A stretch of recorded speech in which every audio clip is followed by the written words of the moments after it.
Audiobook com ordenação de Cristiane Batista, se inscreva, muito grata. Freud. Animismo, magia e onipotência dos pensamentos. Um defeito inevitável dos trabalhos que procuram aplicar a psicanálise a temas das ciências humanas é oferecer muito pouco ao leitor de ambas as disciplinas.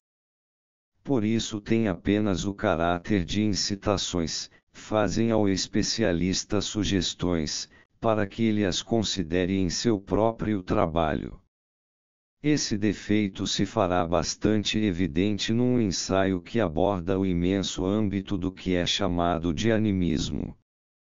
No sentido mais estrito, animismo é a doutrina das almas, no sentido mais amplo, a dos espíritos em geral. Também se distingue o animatismo, a teoria do caráter vivo da natureza que se nos mostra inanimada, assim como o animalismo e humanismo.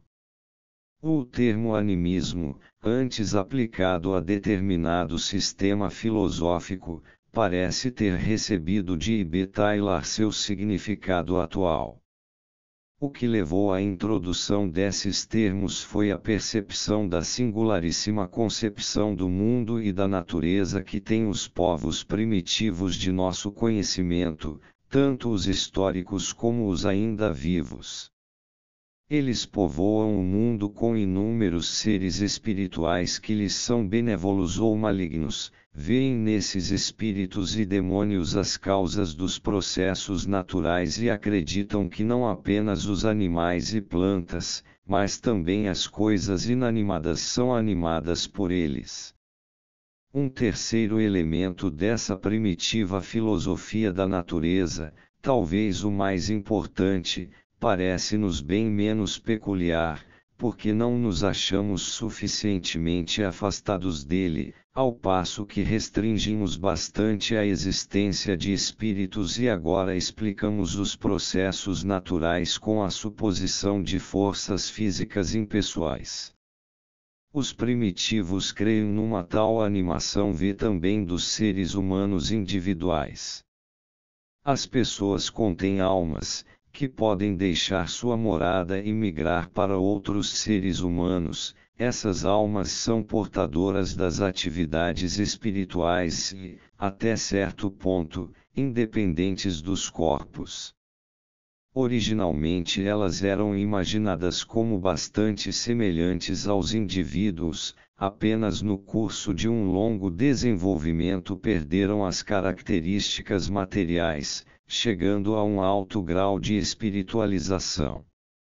A maioria dos autores inclina-se a supor que estas noções da alma constituem o núcleo original do sistema animista, que os espíritos são apenas almas tornadas independentes, e que as almas dos animais, plantas e coisas foram formadas por analogia com as almas humanas. Como chegaram os homens primitivos às concepções peculiarmente dualistas em que se baseia o sistema animista?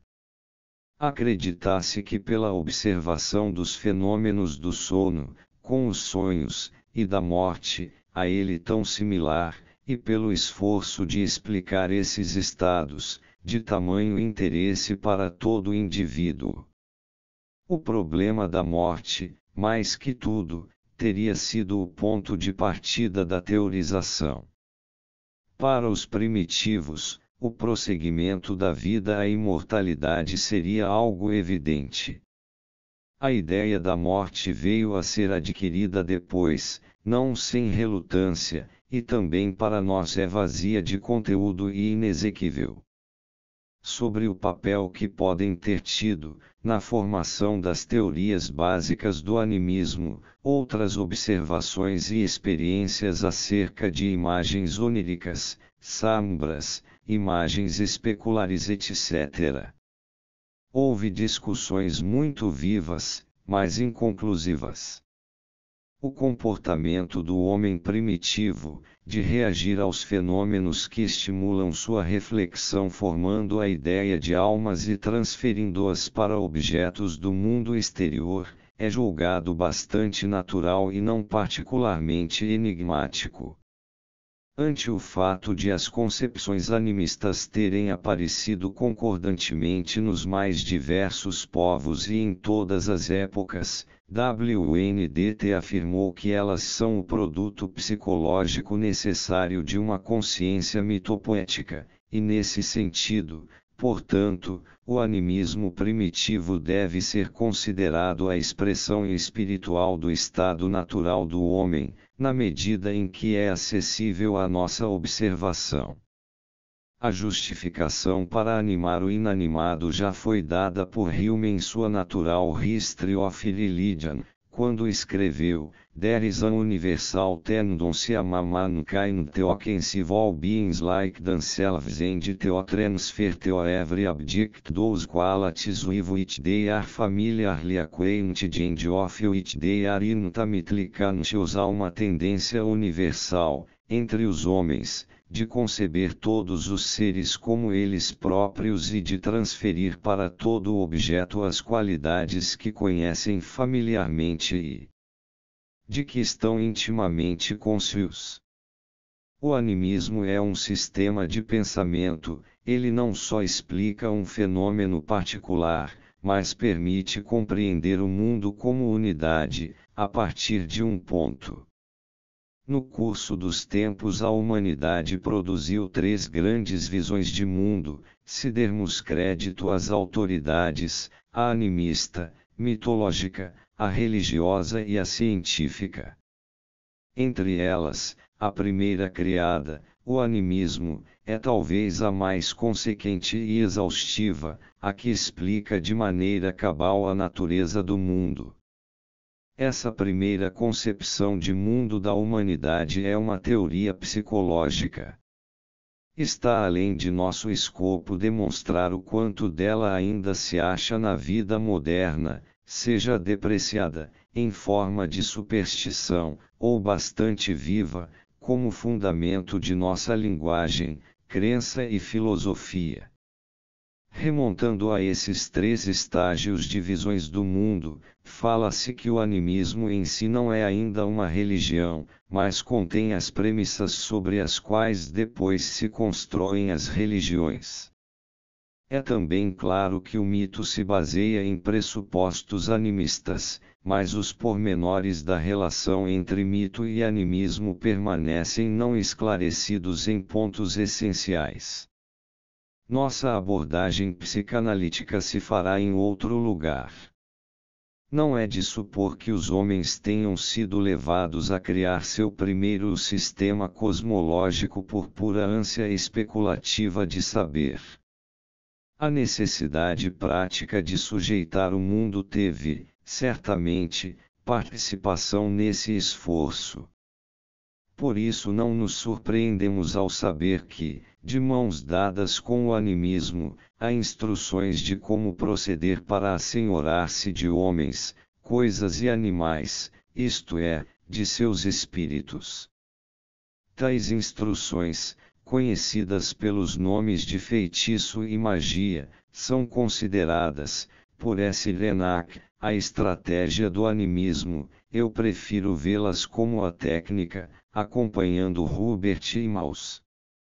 Pode-se fazer uma distinção conceitual entre feitiço e magia. É possível, se um tanto arbitrariamente não considerarmos as oscilações da linguagem corrente. Então a feitiçaria é, no essencial, a arte de influenciar os espíritos, tratando-os como os seres humanos em circunstâncias iguais, isto é, apaziguando-os, conciliando-os, obtendo sua simpatia, intimidando-os, roubando-lhes o poder, submetendo-os à nossa vontade utilizando os mesmos recursos que se mostraram eficazes com as pessoas vivas. A magia, porém, é outra coisa, ela ignora os espíritos, no fundo, e recorre a meios especiais, não aos métodos psicológicos comuns.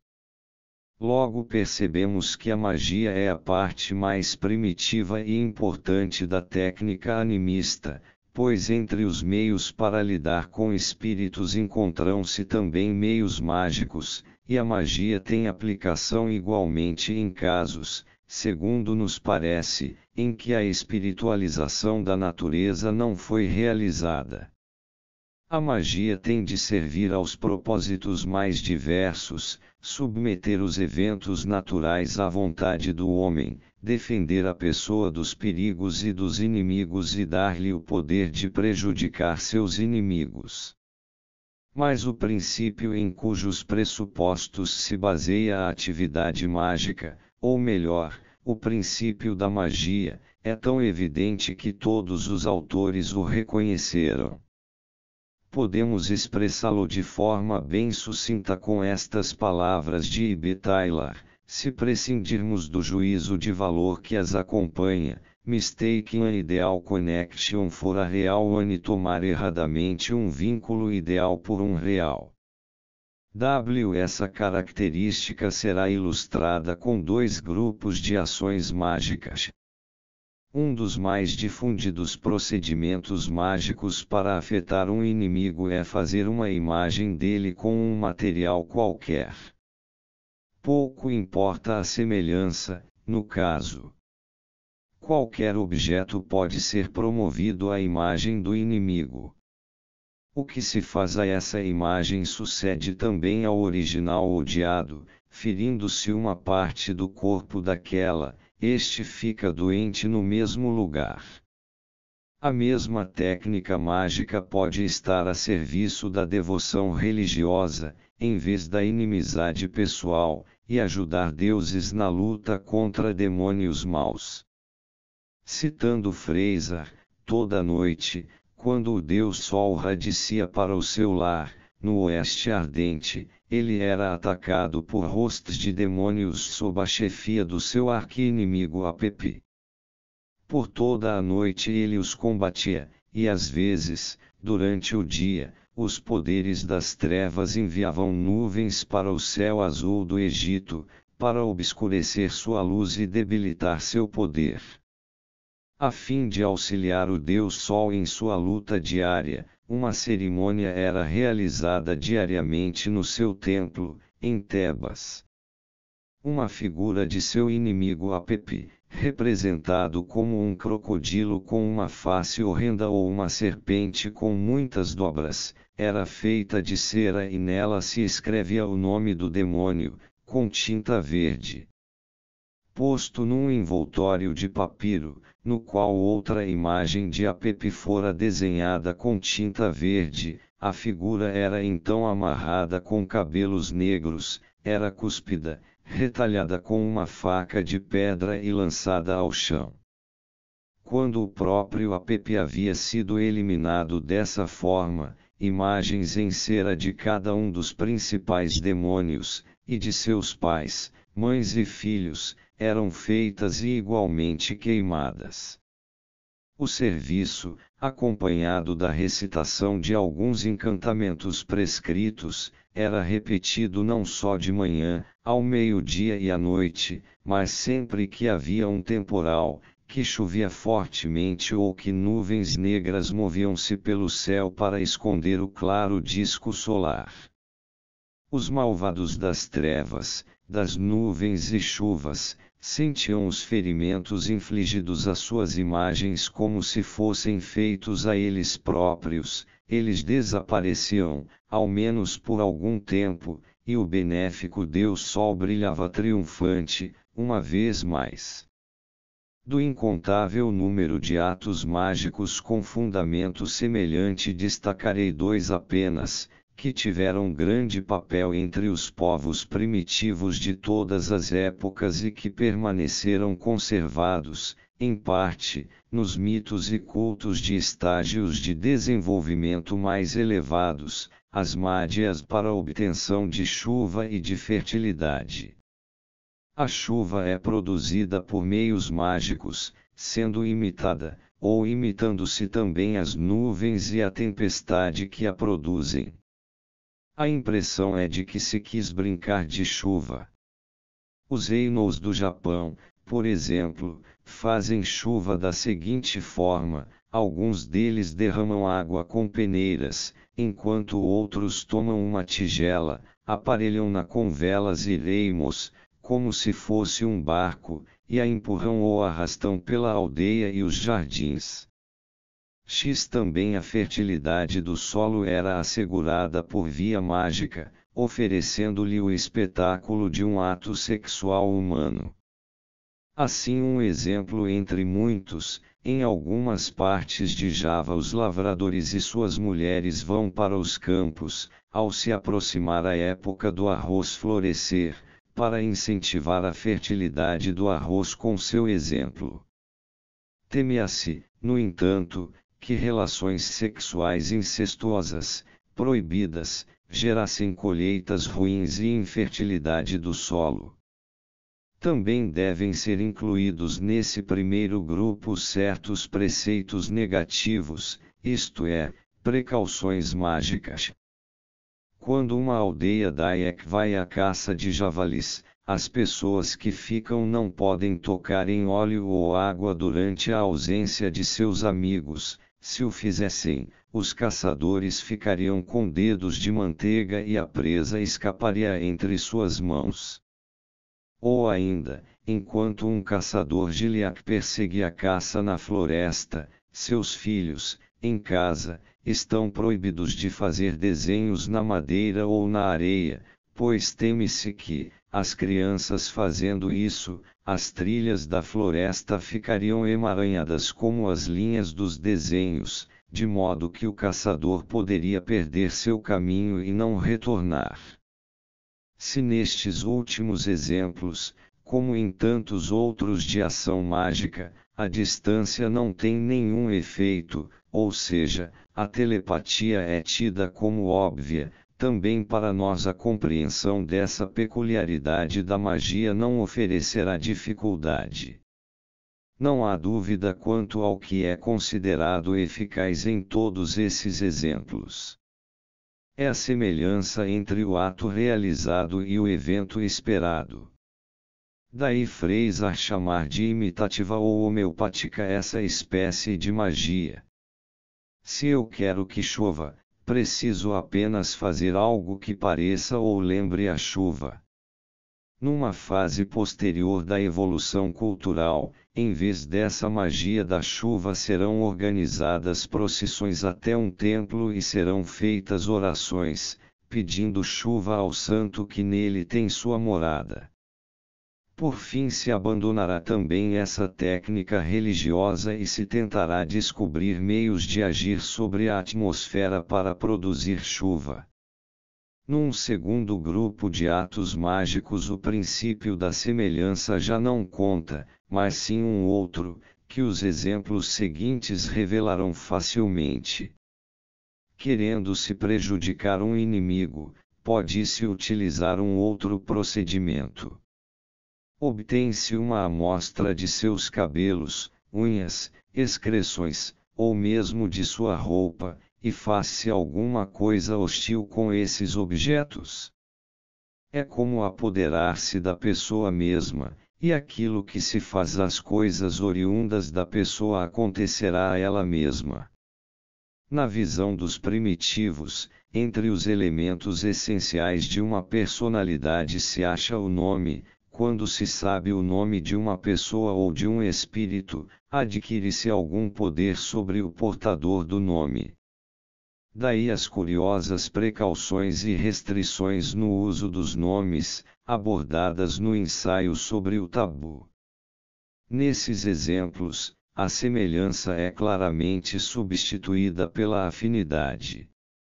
Os mais elevados motivos para o canibalismo dos primitivos têm origem semelhante. Ao assimilar partes do corpo de uma pessoa, devorando-as, o indivíduo se apropria também das características que a ela pertencerão. Disso resultam precauções e restrições da dieta, em determinadas circunstâncias. Uma mulher grávida evita consumir a carne de certos animais, pois características indesejadas desses animais, como a covardia, podem passar para a criança por ela nutrida. não faz diferença, para o efeito mágico, que o vínculo já não exista, ou que tenha consistido apenas num só contato relevante. Assim, por exemplo, a crença num vínculo mágico, que une o destino de um ferimento ao da arma que o causou, pode ser acompanhada por milênios, sem alteração. Quando um melanésio se apodera do arco que o feriu, ele o guarda cuidadosamente num local frio, para conter a inflamação da ferida. Mas, se o arco ficou com os inimigos, certamente será pendurado bem próximo de um fogo, para que a ferida se inflame e queime. Em sua História Natural, livro XXVIII, Plínio recomenda que, se você feriu um homem e se arrepende disso, basta cuspir na mão que o feriu, e a dor daquele que sofre será instantaneamente aliviada. Francis Bacon menciona, em sua Natural History Silva Silvarum, x. 998, a crença geral de que untar a arma que desferiu o golpe cura essa mesma ferida. Disse que ainda hoje os agricultores ingleses seguem esta receita, e, quando se cortam com uma foice, conservam o instrumento cuidadosamente limpo, para que não se forme pus na ferida. Em junho de 1902, segundo o relato de um semanário inglês, uma mulher chamada Matilda Henry, de Norwich, cravou acidentalmente um prego na sola do pé. Sem que fosse examinada, até mesmo sem tirar a meia, ela solicitou à filha que untasse o prego, na expectativa de que assim nada lhe poderia suceder. Morreu alguns dias depois, de tétano, 95 em consequência dessa antisepsia deslocada. Esses últimos casos ilustram o que Fraser chama de magia contagiosa, diferenciando-a da imitativa. O que neles se considera eficaz já não é a semelhança, mas o nexo no espaço, a contiguidade, ao menos a contiguidade imaginada, a lembrança de sua existência. Mas, como semelhança e contiguidade são os dois princípios essenciais dos processos associativos, evidencia-se, como explicação para toda a insensatez das prescrições mágicas, o predomínio da associação de ideias. Vemos como se mostra pertinente a mencionada característica da magia estabelecida por Taylor, mistaking an ideal connection for a real one, tomar erradamente um vínculo ideal por um real, ou, tal como foi expressa por Fraser, com palavras quase iguais, me mistook the order of their ideas for the order of nature, and hence imagined that the control which they have, or seem to have, over their thoughts, permitted them to exercise a corresponding control over things. Os homens tomavam erradamente a ordem de suas ideias pela ordem da natureza, e por isso imaginavam que o controle que têm, ou parecem ter, sobre seus pensamentos, permitia-lhes exercer um controle correspondente sobre as coisas.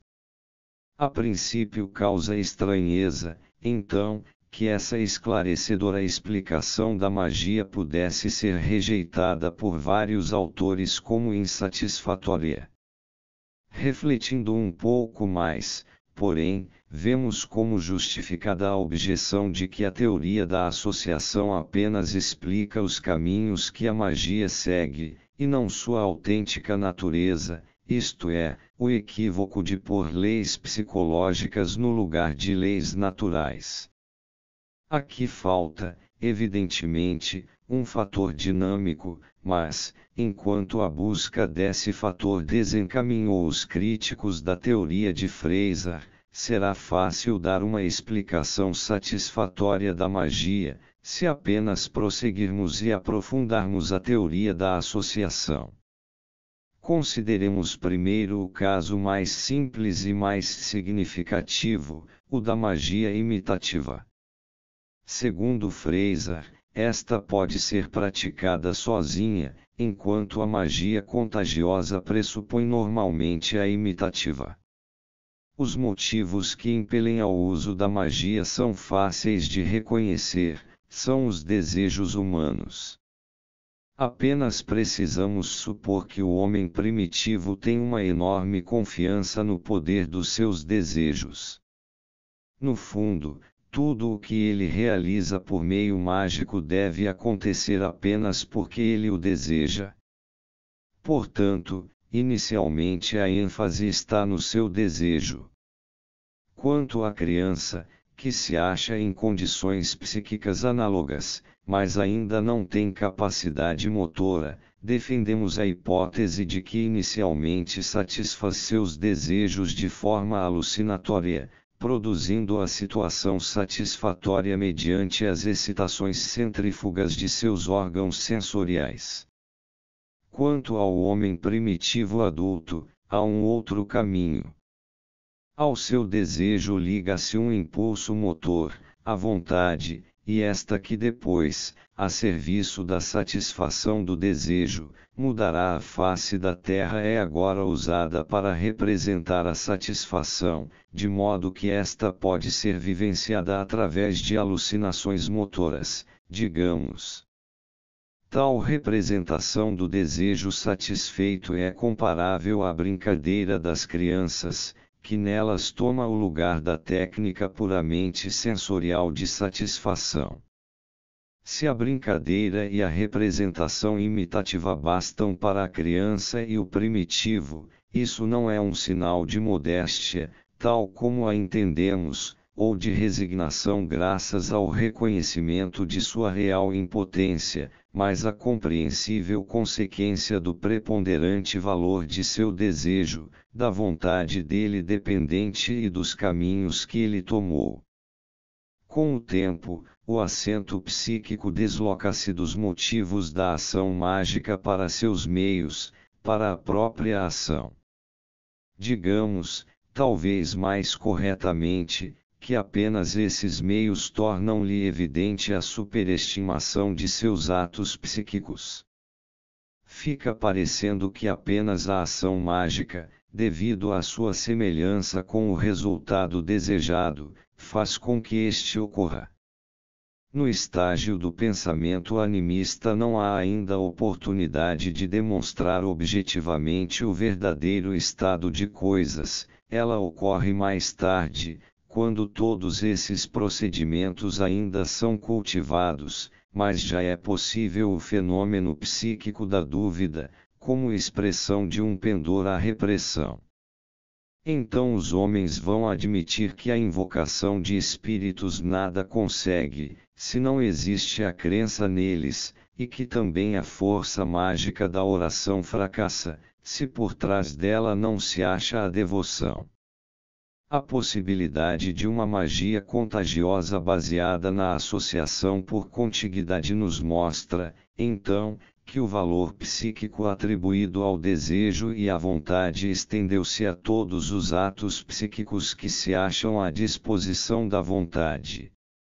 Há uma superestimação geral dos processos anímicos, ou seja, uma atitude para com o mundo que, em vista do que sabemos sobre a relação entre realidade e pensamento, só pode nos parecer uma superestimação deste último. As coisas recuam para segundo plano ante as ideias das coisas, o que se faz a essas tem de suceder àquelas. As relações existentes entre as ideias são pressupostas igualmente entre as coisas.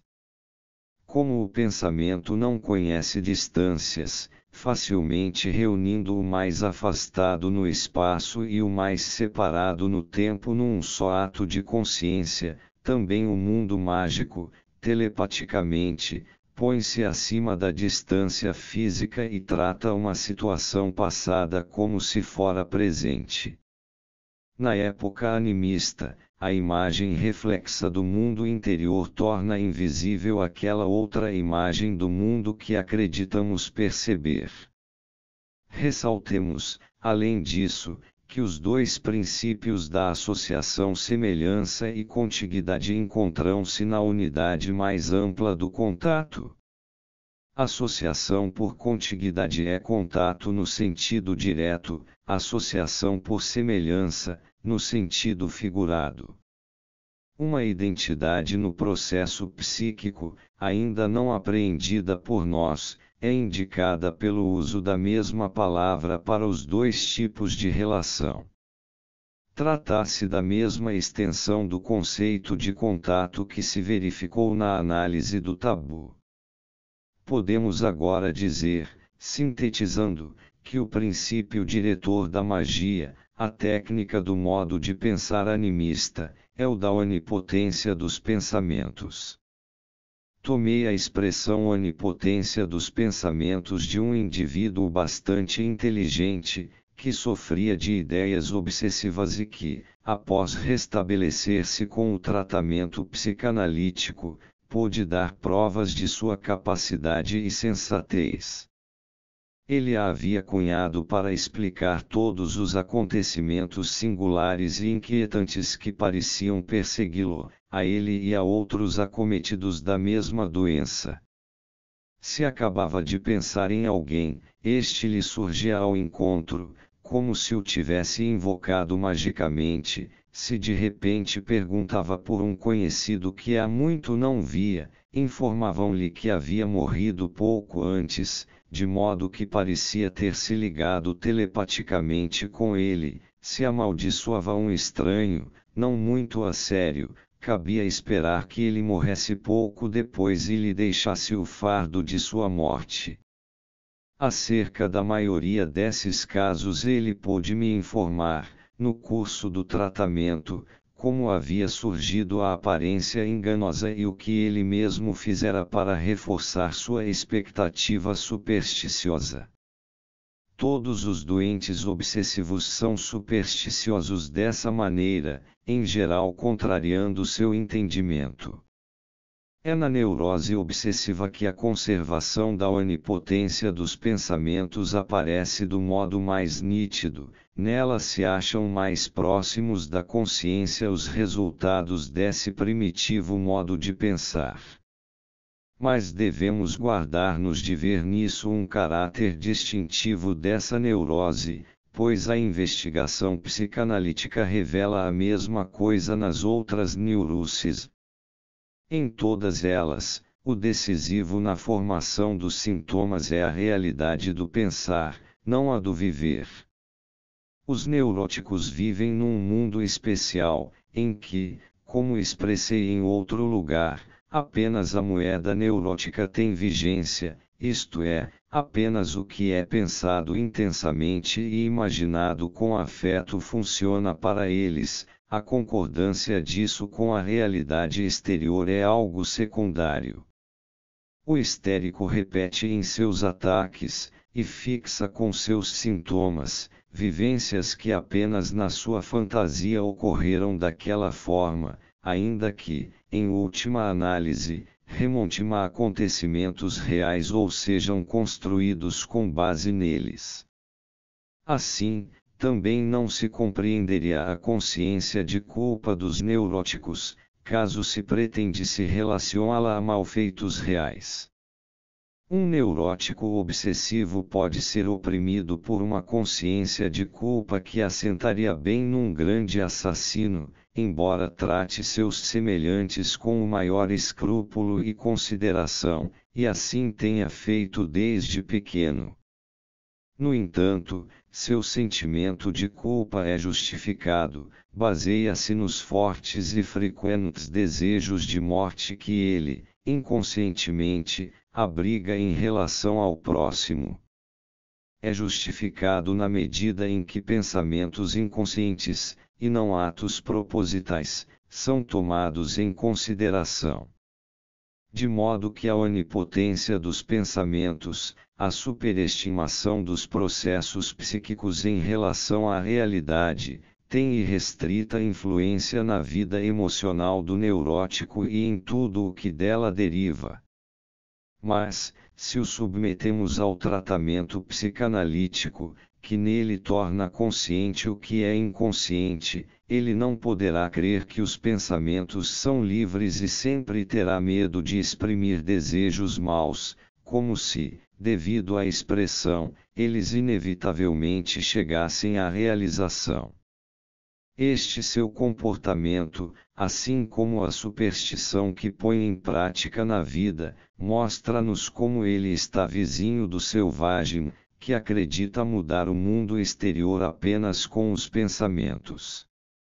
Os atos obsessivos primários desses neuróticos são de natureza inteiramente mágica.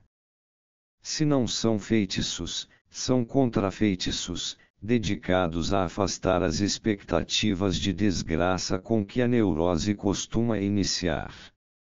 Sempre que consegui penetrar o mistério, revelou-se que essa expectativa de desgraça tinha por conteúdo a morte. O problema da morte se acha, segundo Schopenhauer, no começo de toda a filosofia. Vimos que também as noções de almas e a crença em demônios, que caracterizam o animismo, têm origem na impressão que a morte deixa no homem. É difícil julgar se esses primeiros atos obsessivos ou de proteção seguem o princípio da semelhança, ou do contraste, pois nas condições da neurose eles são deformados, em geral com o deslocamento para algo mínimo, alguma ação insignificante em si. Também as fórmulas protetoras da neurose obsessiva têm sua contrapartida nas fórmulas mágicas. Mas é possível descrever o curso de desenvolvimento das ações obsessivas, enfatizando como, afastadas ao máximo do elemento sexual, elas principiam como feitiços contra maus desejos, para terminar como substitutos da atividade sexual proibida, que imitam o mais fielmente possível. Se aceitamos o referido curso das concepções do mundo na história humana, em que a fase animista é sucedida pela religiosa e esta pela científica, não nos será difícil acompanhar as vicissitudes da onipotência dos pensamentos através desses estágios. Na fase animista o homem atribui a si mesmo a onipotência, na religiosa, ele acede aos deuses, mas não a abandona seriamente, pois reserva-se a faculdade de influir sobre os deuses de maneiras diversas. Na concepção científica do mundo não há mais lugar para a onipotência do homem, ele reconhece a própria pequenez e submete-se resignadamente à morte e às outras necessidades naturais. Mas a confiança no poder do espírito humano, a contar com as leis da realidade, retém algo da primitiva fé na onipotência. Rastreando a evolução das tendências libidinosas no indivíduo, de sua configuração adulta até os primórdios na infância, vimos uma importante diferença, registrada nos 3 ensaios de uma teoria da sexualidade, de 1905. As manifestações dos instintos sexuais podem ser observadas desde o começo, mas eles não se dirigem ainda para um objeto externo. Cada um dos componentes instintuais da sexualidade trabalha por si na obtenção do prazer, e acha sua gratificação no próprio corpo. Esse é o estágio do autoerotismo, que é sucedido pelo da escolha do objeto. O prosseguimento do estudo mostrou ser pertinente, e mesmo indispensável, incluir um terceiro estágio entre esses dois, ou, se preferirmos, decompor em 2 o estágio do autoerotismo.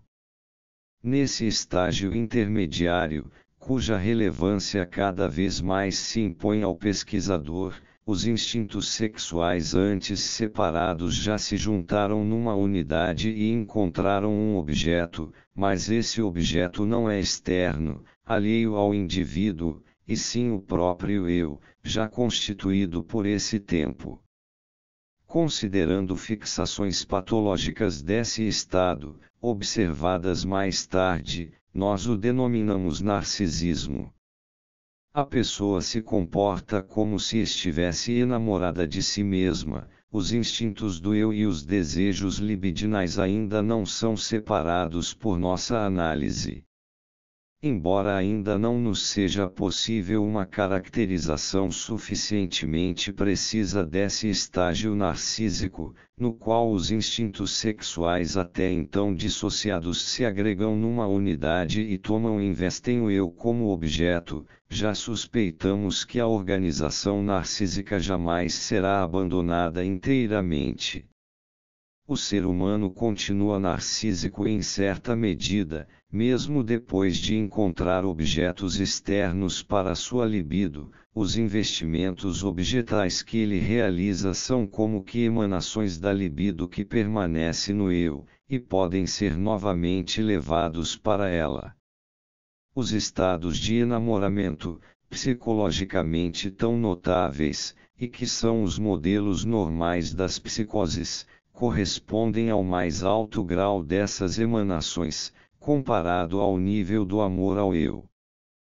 Podemos agora ligar ao narcisismo, e apreender como parte essencial deste, a elevada estima à superestimação, de nosso ponto de vista que primitivos e neuróticos atribuem aos atos psíquicos.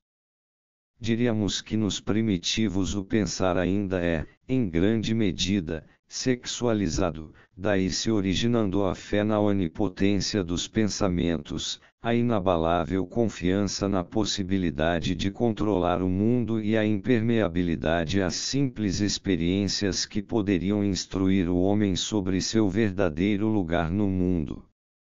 Quanto aos neuróticos, uma parte considerável dessa atitude primitiva permaneceu constitucional, por um lado.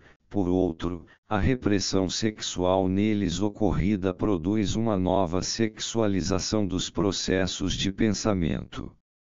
As consequências psíquicas têm de ser as mesmas nos dois casos, seja quando o superinvestimento libidinal do pensamento é original, seja quando é alcançado regressivamente, narcisismo intelectual e onipotência dos pensamentos. Se é lícito vermos, na demonstrada onipotência de pensamentos entre os primitivos, uma evidência em favor do narcisismo, podemos arriscar uma comparação entre as etapas de desenvolvimento da concepção humana do universo e os estágios de desenvolvimento libidinal do indivíduo. Então a fase animista corresponde, tanto cronologicamente como em termos de conteúdo, ao narcisismo, à fase religiosa, ao estágio de eleição de objeto, caracterizado pela ligação aos pais, e a fase científica tem sua plena contrapartida no estado maduro do indivíduo que renunciou ao princípio do prazer e busca seu objeto no mundo exterior, adequando-se à realidade. Apenas num âmbito a onipotência dos pensamentos foi conservada em nossa cultura, no âmbito da arte.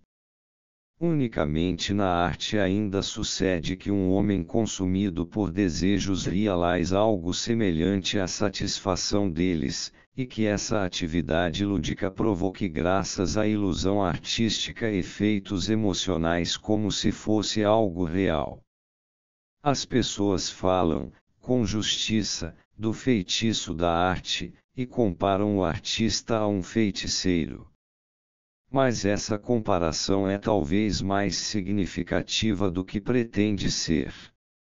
A arte, que certamente não iniciou como L-arte por L-arte, esteve originalmente a serviço de tendências que hoje se acham em grande parte extintas.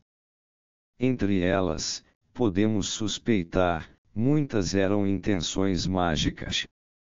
A primeira concepção do mundo a que os homens chegaram, a do animismo, era psicológica, portanto. Não necessitava de ciência para sua fundamentação, pois a ciência começa apenas quando as pessoas veem que não conhecem o mundo e têm de procurar meios de conhecê-lo. Mas o animismo era natural e evidente para o homem primitivo, ele sabia como eram as coisas do mundo, ou seja, eram tal como ele as percebia. Estamos preparados para saber, portanto, que o homem primitivo deslocava relações estruturais de sua própria psique para o mundo exterior. 108 E, por outro lado, podemos fazer a tentativa de colocar de volta na psique humana aquilo que o animismo ensina sobre a natureza das coisas. A técnica do animismo, a magia, mostra-nos do modo mais claro e inequívoco a intenção de impor às coisas reais as leis da psique, sendo que os espíritos ainda não desempenham nenhum papel, embora também possam ser tomados como objetos de tratamento mágico. Os pressupostos da magia, portanto, são mais primordiais e antigos que a doutrina dos espíritos, que constitui o cerne do animismo. Nossa abordagem psicanalítica coincide, neste ponto, com a teoria de R. Mareta, que postula um estágio pré-animista, cujo caráter é mais bem designado pelo termo animatismo, doutrina da natureza viva de todas as coisas. A experiência não nos permite dizer muito acerca do pré-animismo, pois ainda não foi encontrado nenhum povo que dispensasse a noção de espíritos. Enquanto a magia ainda reserva toda a onipotência para os pensamentos, o animismo cede uma parte dessa onipotência aos espíritos, e assim toma o caminho que leva à criação de uma religião. O que deve ter levado os primitivos a essa primeira renúncia? Não foi o conhecimento da incorreção de suas premissas, já que eles mantêm a técnica da magia. Os espíritos e demônios são, como indiquei em outro lugar, apenas projeções das próprias emoções do ser humano. Ele transforma seus investimentos afetivos em pessoas, com elas povoa o mundo, e reencontra fora de si os seus processos psíquicos internos, de modo bem semelhante ao do inteligente paranoico Schreber, que achou refletidas as ligações e os desligamentos de sua libido nas vicissitudes dos raios divinos por ele tramados. Aqui, como em ocasião anterior, deixaremos de abordar o problema das origens da inclinação a projetar para fora processos psíquicos. Mais uma hipótese podemos avançar, a de que essa inclinação é reforçada ali onde a projeção traz a vantagem de um alívio psíquico. Tal vantagem certamente ocorre quando entram em conflito os impulsos que aspiram à onipotência, pois evidentemente não podem todos eles tornar-se onipotentes. O processo patológico da paranoia utiliza-se efetivamente do mecanismo da projeção para dar conta desses conflitos originados na psique. O caso típico desse conflito é aquele entre os dois membros de um par de opostos, o caso da atitude ambivalente, que examinamos em detalhe na situação da pessoa em luto pela morte de um ente querido. Um caso assim nos parecerá particularmente adequado para motivar a criação de projeções. Nisso concordamos novamente com os autores que veem os maus espíritos como os primeiros a terem surgido e que derivam a noção de alma da impressão deixada pela morte nos sobreviventes. A diferença é que não priorizamos o problema intelectual que a morte coloca para o vivo, o que fazemos é situar a força que impele a pesquisa no conflito emocional em que esta situação mergulha o sobrevivente.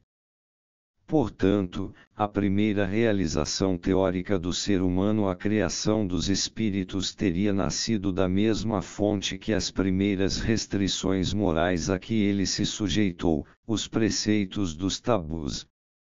Mas o fato de a origem ser idêntica não implica a simultaneidade da gênese. Se foi realmente a situação do sobrevivente em relação ao morto que o tornou reflexivo, que o obrigou a ceder uma parte de sua onipotência aos espíritos e sacrificar algo do livre-arbítrio de sua conduta, então essas criações culturais seriam um primeiro reconhecimento da necessidade que se opõe ao narcisismo humano.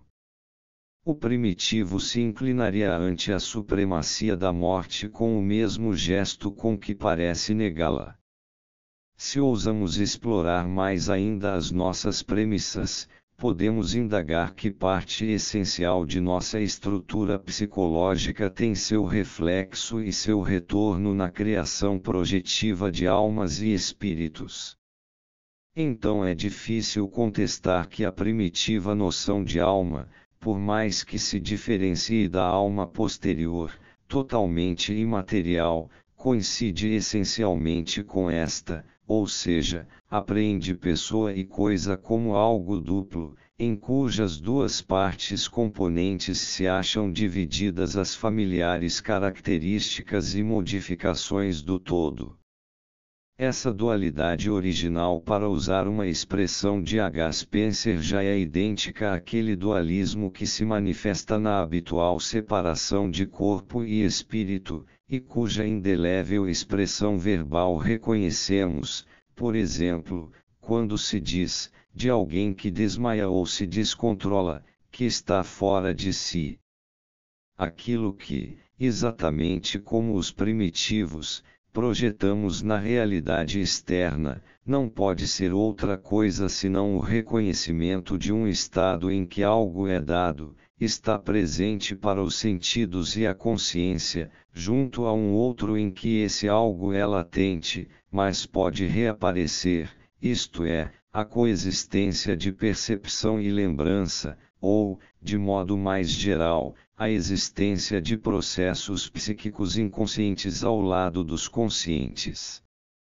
Pode-se dizer que o espírito de uma pessoa ou uma coisa reduz-se, em última análise, à sua capacidade de ser lembrada ou imaginada, quando é subtraída à percepção. Certamente não se pode esperar, nem da noção primitiva de alma nem da atual, que a sua delimitação da outra parte mantenha as linhas que a ciência de hoje vem traçando entre a atividade psíquica consciente e a inconsciente. A alma animista reúne disposições de ambos os lados.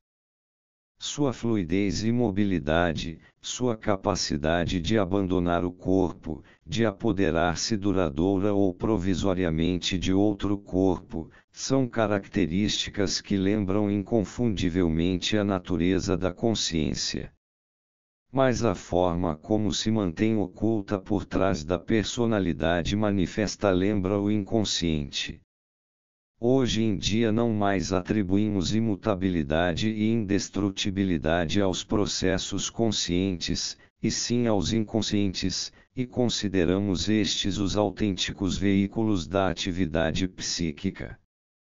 Já dissemos que o animismo é um sistema de pensamento, a primeira teoria completa do universo, e agora vamos extrair certas conclusões da abordagem psicanalítica de tal sistema.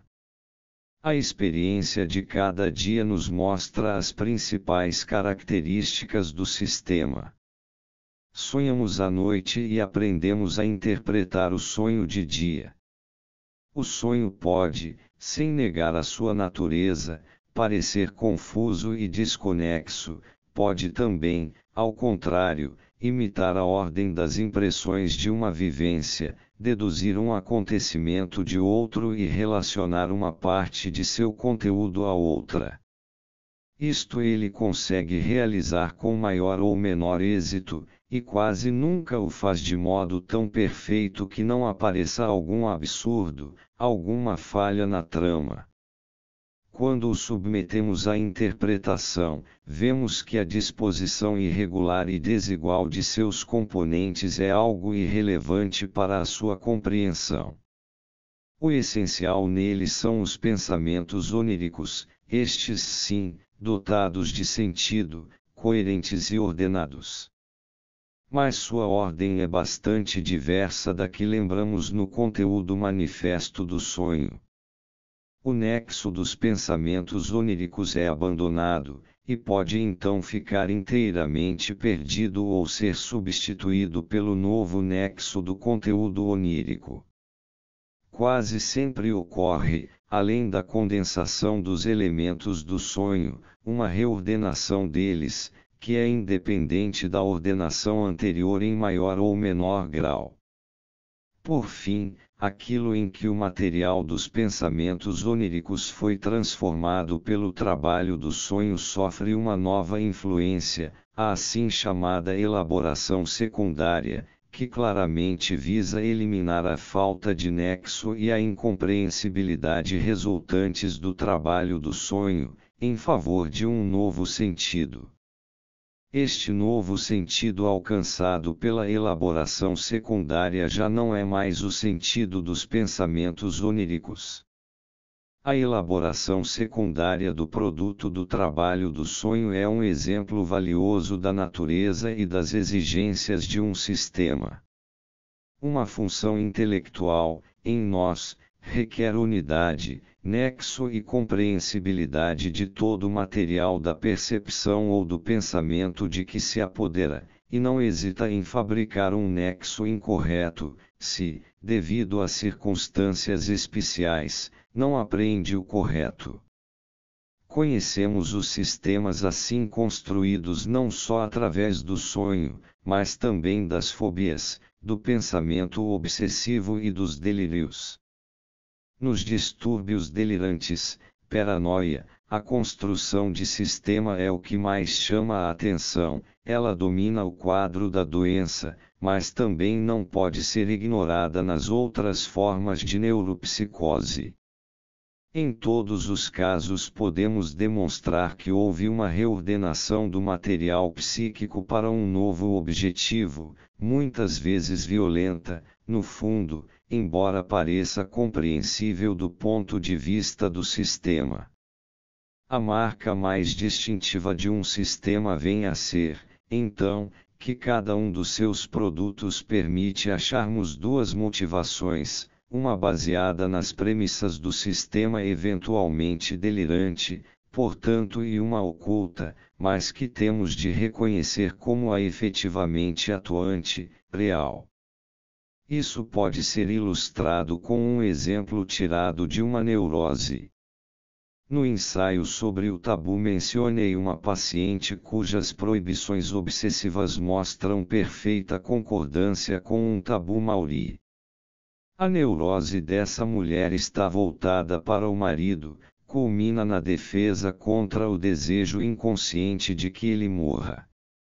Mas sua fobia manifesta e sistemática diz respeito à menção da morte em geral, nela o marido é excluído e jamais se torna objeto de preocupação consciente. Um dia ela escutou o marido dar instruções para que suas navalhas, que haviam ficado cegas, fossem levadas a certa loja para serem amoladas. Impelida por uma estranha inquietude, ela dirigiu-se à loja e, após retornar dessa verificação, solicitou ao marido que se livrasse para sempre das navalhas, pois descobrira que junto à loja havia um estabelecimento funerário. Devido à intenção dele, afirmou, as navalhas ficaram indissoluvelmente ligadas ao pensamento da morte. Esta é a motivação sistemática da proibição. Podemos estar certos de que mesmo sem descobrir aquela vizinhança, a paciente teria surgido com uma proibição relativa às navalhas. Pois teria bastado que ela avistasse no caminho da loja uma carruagem fúnebre, uma pessoa de luto ou alguém levando uma coroa funerária. A rede das condições era extensa o bastante para apanhar a presa de qualquer forma, dependia dela puxá-la ou não. Foi possível verificar que em outros casos ela não ativou as condições para a proibição, o que explicou dizendo que fora um dia melhor. Naturalmente, a verdadeira causa da proibição das navalhas era, como facilmente se pode imaginar, sua repugnância ante um prazer ligado à ideia de que seu marido pudesse cortar a garganta com uma navalha afiada. De modo bem semelhante, uma inibição no andar, uma abasia ou agorafobia, torna-se completa e pormenorizada, quando tal sintoma consegue alçar-se a representante de um desejo inconsciente e da defesa contra ele. Quaisquer outras fantasias inconscientes e reminiscências atuando no doente buscam esta saída aberta para exprimir-se como sintoma, e dispõem-se em novo e adequado ordenamento no quadro da inibição do andar. Seria, portanto, um começo inútil, e realmente tolo, tentar compreender o encadeamento e os detalhes dos sintomas de uma agorafobia, por exemplo, a partir do seu pressuposto de base. Toda a coerência e rigor do conjunto é apenas aparente. Uma observação mais aguda pode, como nas fatiadas dos sonhos, revelar as piores incoerências e arbitrariedades na formação de sintomas. Os detalhes de semelhante fobia sistemática retiram sua real motivação de determinantes ocultos, que não precisam ter algo a ver com a inibição no andar, e por isso tal fobia assume configurações tão variadas e contraditórias em pessoas diversas. Retornando agora ao sistema animista, podemos concluir, pelos conhecimentos que adquirimos de outros sistemas psicológicos, que também entre os primitivos a superstição não é necessariamente a única ou a verdadeira motivação de um costume ou preceito, e que ela não nos subtrai a obrigação de buscar os motivos ocultos dos mesmos. Sob o domínio de um sistema animista é inevitável que todo preceito e toda atividade tenham uma justificação sistemática, que hoje denominamos supersticiosa. Superstição, como angústia, sonho ou demônio, é uma das noções psicológicas provisórias que se dissolverão com a investigação psicanalítica. Olhando por trás dessas construções, que resguardam o conhecimento como se fossem biombos, percebe-se que a vida psíquica e o nível cultural dos selvagens não tiveram, até hoje, a consideração merecida. Vendo-se a repressão dos instintos como uma medida do grau de cultura alcançado, deve-se admitir que também no sistema animista houve progressos e desenvolvimentos que são injustamente menosprezados, devido à sua motivação supersticiosa. Quando nos informam que os guerreiros de uma tribo selvagem se impõem total abstinência e limpeza, ao entrar em pé de guerra, a explicação dada é que eles eliminam seus dejetos para que o inimigo não se apodere dessa parte de sua pessoa com o objetivo prejudicá-los pela magia, e podemos conjeturar motivações supersticiosas análogas para a sua continência.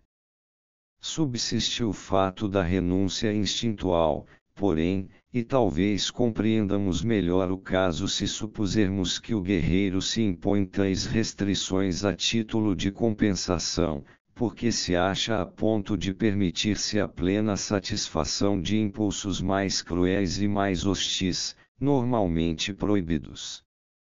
O mesmo vale para os inúmeros casos de restrição sexual quando se está ocupado com tarefas difíceis ou de responsabilidade.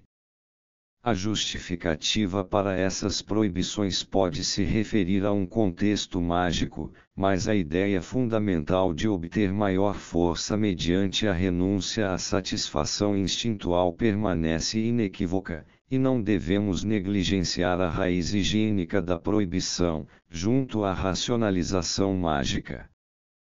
Quando os homens de uma tribo selvagem partem para a caça, a pesca, a guerra, a coleta de plantas valiosas, suas mulheres permanecem em casa, sujeitas a inúmeras restrições severas, às quais os selvagens atribuem efeito simpático, atuando à distância, sobre o êxito da expedição.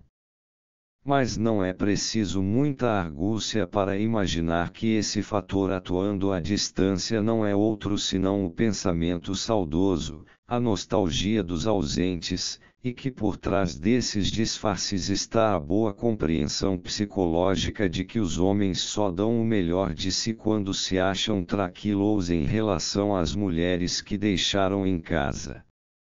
Outras vezes declara-se abertamente, sem recorrer a motivos mágicos, que a infidelidade conjugal da mulher arruína os esforços do homem ausente, envolvido numa atividade responsável.